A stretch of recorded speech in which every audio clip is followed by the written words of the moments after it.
It's so cool that you know her. We've been friends since elementary school. I know. I'm sure we've met before. Looking forward to meeting you at the mall on Friday. This girl on Facebook is looking forward to meeting who she thinks is a friend of a friend. What she doesn't know is that this new Facebook friend has been socially engineering her profile for a couple of weeks now.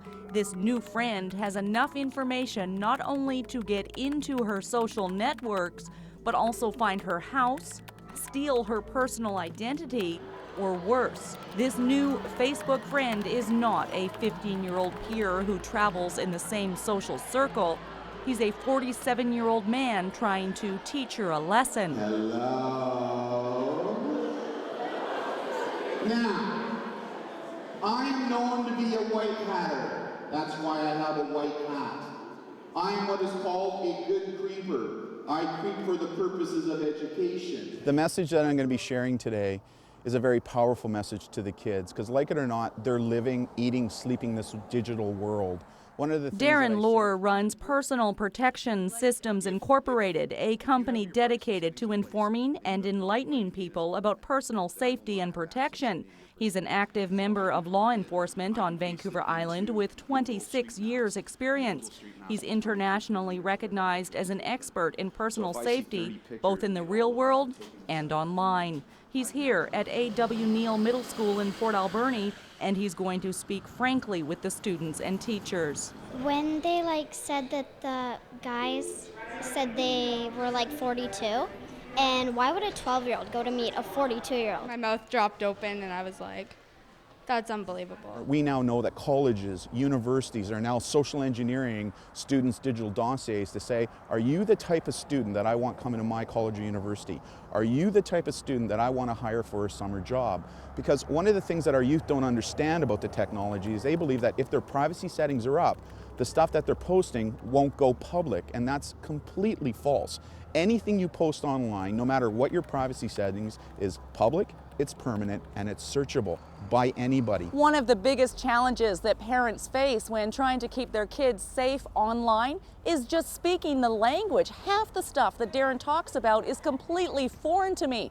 For these guys, it's second nature, and they're between 11 and 15 years old. Kids are digital citizens. Most adults are digital immigrants. They really don't get what's going on within this space, right?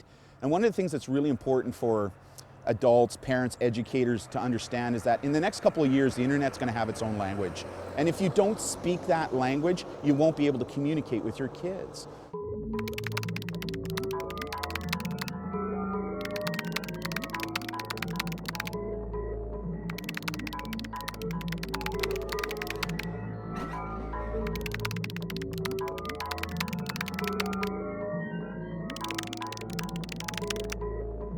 Darren creeped this school 2 to 3 weeks before presenting here at A.W. Neal Middle School in Port Alberni. He said he made 20 new friends on Facebook in less than 30 minutes. And that's pretty typical for all of the schools that he's presented at in British Columbia. The kids are shocked to learn that their new friend isn't real. He doesn't out them or embarrass them, though, in front of their friends. In return for his trust, they give him theirs. Darren has presented to more than 50,000 students across the province in the past 18 months. He's used the same Facebook profile the entire time, and no one has outed him. In fact, they're helping. And that digital dossier is going to stick with you for the rest of your life. They know that the message is so important that the kids are actually helping me with the facade. They know who I am online, but yet they're not outing me to anybody. Why? Because they see how important the message is. And the kids themselves, what's really cool is that over the past 2 to 3 years, our youth have become digital first responders, or what I like to call gatekeepers. In other words, it is now transitioned to the point that when they see friends of theirs online being targeted for digital peer aggression, or what some people call cyberbullying, or sexting issues, they're the first to step in to try and help them. Truthfully, who's never been on the internet? It's 100% now. 100%. Darren says that his presentations have shown 18 kids that suicide is not a solution for online peer aggression. Sexting, identity theft, bullying, and digital dossiers, staple phrases in a new digital language that will be norm for the next generation. Darren stressed that the internet is an amazing creative place that enables youth like nothing has ever before.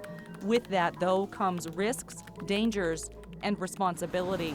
In Port Alberni, I'm Kate Bergen for Shaw TV.